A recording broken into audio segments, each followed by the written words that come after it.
वृश्चिक राशि वालों के लिए आने वाला समय करीब करीब 11 हम बताने जा रहे हैं आज 11 मई से लेकर 20 मई के बीच में ग्रहों की गणना किस प्रकार से आपके साथ क्या कुछ करने वाली है। देखिए, वैसे तो ओवरऑल देखें तो ये समय आपके लिए कई प्रकार से उन्नति के योग बनाएगा।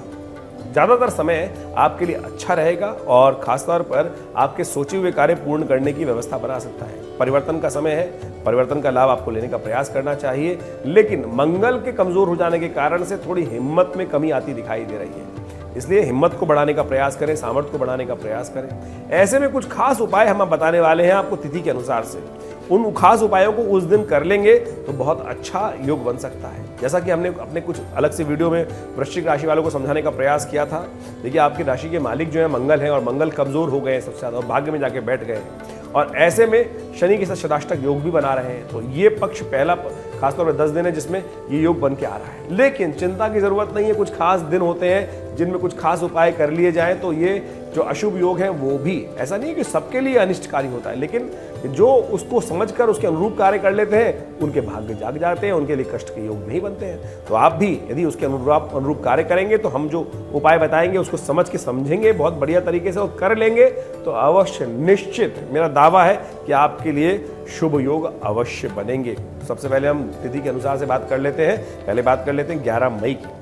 देखिए, 11 मई की गणना हम वृश्चिक राशि वालों के लिए समझें तो वृश्चिक राशि वालों आपकी राशि के अनुसार से दिखाई दे रहा है कि आपके लिए अच्छे योग हैं। बाहुबल के द्वारा आप कार्य कर सकते हैं क्योंकि शनि और विशेष तौर पर मंगल और चंद्रमा आमने सामने हैं।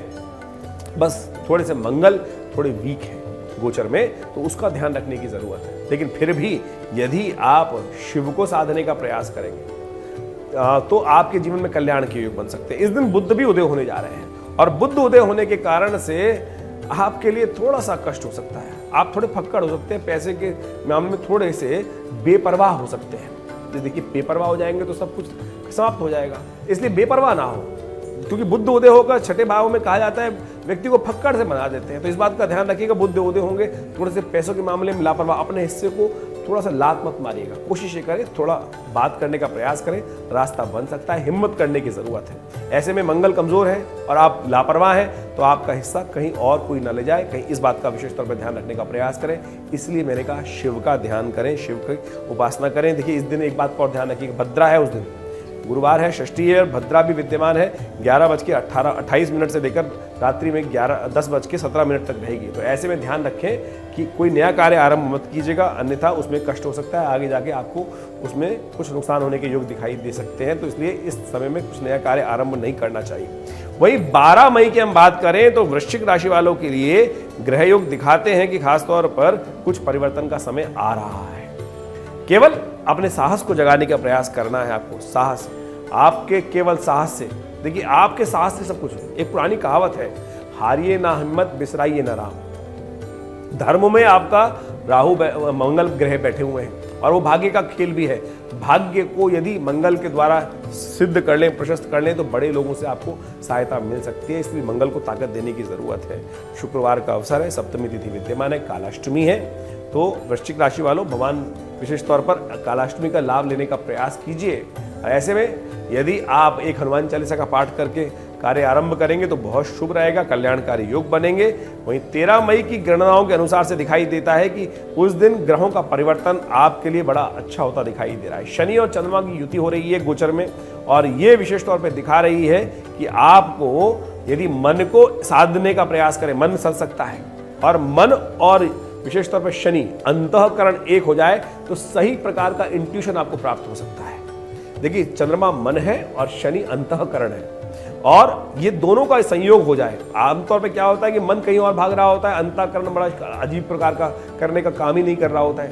मन और अंतःकरण एक हो रहे हैं तो ये आपके लिए, और वहां पर अंतःकरण शुद्ध है। विशेष तौर पे शनि महाराज बहुत ही शुभ भाव में बैठे हुए हैं। बस आपको क्या करना है, उस आवाज को सुनना है कि कहीं दिशा में थोड़ा शांत बैठकर अपने आप को समझने का प्रयास करें।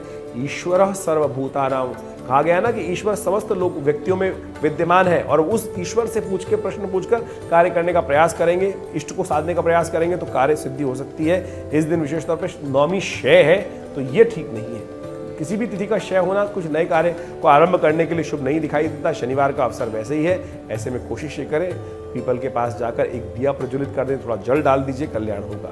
वहीं 14 मई के लिए ग्रहों की गणना दिखाती है कि विशेष तौर पर उस दिन कुछ नया आपके साथ होता दिखाई दे रहा है, कुछ नए लोगों से संपर्क सध सकता है और सफलता के योग बन सकते हैं। ऐसे में आपको छुट्टी का लाभ लेने का प्रयास करना चाहिए। केवल घर ना बैठे, लोगों से अच्छे से संपर्क साधने का प्रयास करें और वो आपके लिए उन्नति का योग बना सकता है। हो सके तो मंदिर में जाकर कुछ जरी वाले वस्त्र होते हैं ना, वो भगवान को अर्पित करने का प्रयास करें, आपके लिए कार्य सधने के योग बन पाएंगे। एक बात का ध्यान रखिएगा, सुबह तो अच्छी है, शाम के लिए आमतौर पर रविवार का दिन है तो बहुत सारी नई चीज़ें, नए कॉन्ट्रैक्ट, नए कार्य करने का हम प्रयास करते हैं। देखिए आप इस बात का ध्यान रखिएगा, नई चीज़, नई गाड़ी, नया वस्त्र, नए लोगों के साथ बड़ा कार्य नया करना आपके लिए शुभ नहीं रहेगा। शाम को 3:43 के बाद तो उससे बचने का कार्य करना चाहिए। आप कोई बड़ी इन्वेस्टमेंट करना ठीक नहीं है, इसलिए उससे बचने का आपको अवश्य कार्य करना चाहिए। वहीं 15 तारीख की बात करें तो 15 तारीख को वृषभ संक्रांति है। सूर्य जो है वो वृषभ राशि में जा रहे हैं, यानी सूर्य अपना स्थान परिवर्तन कर रहे हैं और ये स्थान परिवर्तन आपके लिए अच्छा रहेगा। स्वास्थ्य के दृष्टिकोण से तो डेफिनेटली अच्छा रहेगा। सूर्य आपके छठे भाव में चल रहे थे, वो आपको थोड़ा कष्ट देने के योग दे रहे थे, तो वृश्चिक राशि वालों ये परिवर्तन बहुत अच्छा है। बुध मार्गी होने के योग बना रहे हैं तो ये भी आपके लिए पॉजिटिव रहेगा और चंद्रमा मीन राशि में आ रहे हैं तो ये भी आपके लिए अच्छा है। तो कई प्रकार के जो परिवर्तन हो रहे हैं ये आपके लिए सब है। उस दिन एकादशी भी है, अपरा एकादशी है। एकादशी विशेष तौर पर आप समझें कि एकादशी का जो योग बनता है वो विशेष तौर पर उस दिन भगवान विष्णु की आराधना अवश्य करने का प्रयास करना चाहिए। समस्त ग्रहों को ठीक करने के लिए भगवान का आशीर्वाद लेने का प्रयास करें। इस वक्त बृहस्पति और खासतौर पर जो और ग्रह हैं वो आपके लिए थोड़ा स्वास्थ्य के मामले में कष्ट देने के योग बना सकते हैं, तो ऐसे में थोड़ा स्वास्थ्य का ध्यान रखें तो वो अच्छा है। भगवान विष्णु के मंदिर में जाकर शालिग्राम जी को पंचामृत से स्नान कराकर उनका पंचामृत ग्रहण करने का प्रयास करें। पंचामृत 5 चीज़ों से मिला हुआ जो जल होता है, गंगा जल इत्यादि, तुलसी इत्यादि, चंदन, कपूर, कचरी इत्यादि, इन सब के द्वारा भगवान को अभिषेक कर शंख से तले हुए जल को खुद ग्रहण करने से कहा जाता है आदि व्याधि सब दूर हो जाती हैं। तो ग्रह योग दिखा रहे हैं किन मामलों में दिक्कत है तो उसको ग्रहण करने का प्रयास करें।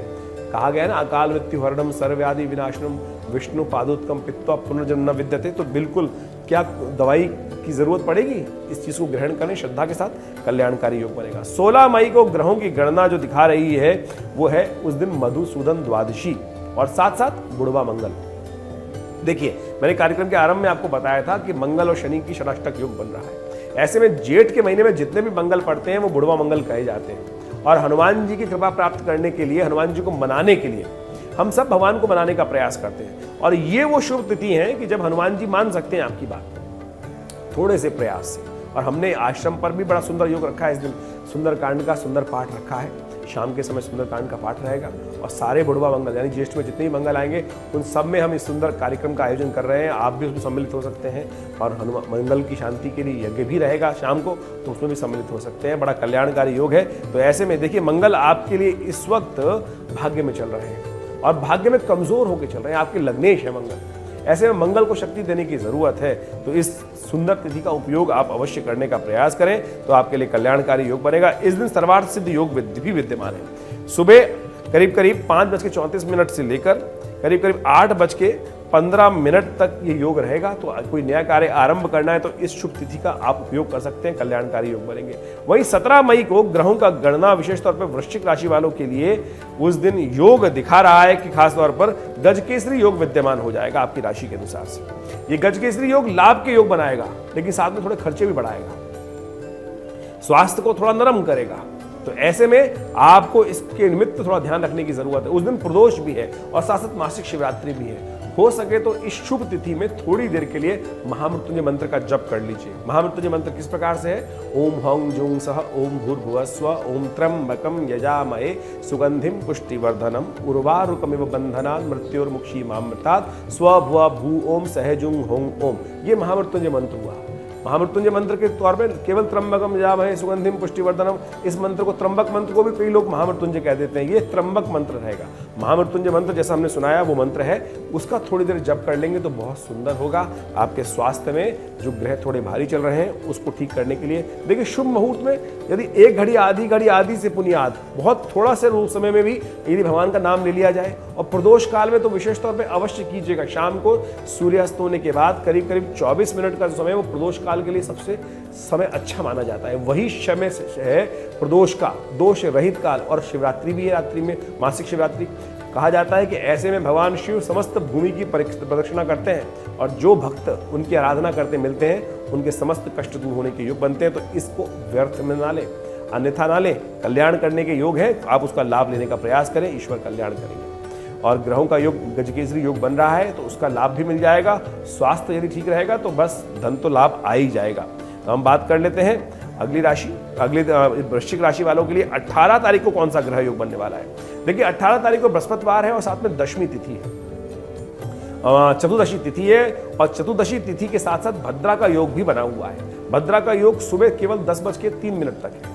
इसके बाद कोई नया कार्य आरंभ करने के योग बनेंगे, लेकिन कोशिश ये कीजिएगा 10:03 तक कोई नया कार्य ना करें, उसके बाद आप लाभ ले सकते हैं। बहुत सारे लोग आपको ये बता रहे होंगे कि सर्वार्थ सिद्ध योग विद्यमान है उनके। सर्वार्थ सिद्ध योग तो देख लिया लेकिन भद्रा नहीं देखी, तो ये कहीं भी ठीक नहीं है। आधे मुहूर्त को देखकर कई लोग कार्य आरंभ कर देते, तो हम आपको बता रहे हैं कि मुहूर्त में भी दोष है। जो सर्वार्थ सिद्ध योग सुबह सुबह विद्यमान है उसमें भद्रा काल है, तो इसलिए नया कार्य आरंभ करना ठीक नहीं है।